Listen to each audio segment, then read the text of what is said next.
Ota-onani xafa qilgan bola xor bo'lasan uka, ko'zingni och. Ikki dunyoda xor bo'lasan. Bugun Suriya, Iroqqa chiqib ketgan bolalar dadasi onasiga, siz bizni tug'ilishimizga sababsiz xolos deyapti. Mana o'sha Turkiyaga borib, o'sha joylarda o'qib, Sodiq Samarqandga tegishli joylarda o'qigan bolani dadasi bilib qolib, bitta akalar yaxshi eshitinglar, hushyor qaynaydi.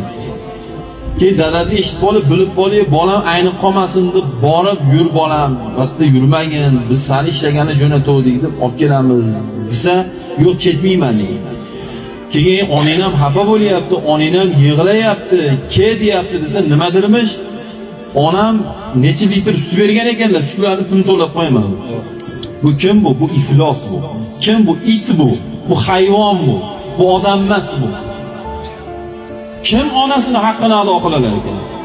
Ustidan dur yog'dirsa haqqini ado qila olmaydi. Shu darajada o'ylayapsizmi?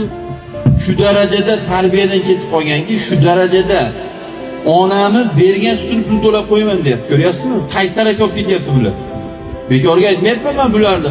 Men Sodiq Samarqandni eshitmay, meni eshiting demoqchiman. Mayli, meni ham eshitmang. Lekin uni ham eshiting. Lekin bitta domlani eshiting. Nimaga? Sog'lig'ingizda doktorning gapiga kirmasangiz, kasalimiz battar bo'ladi.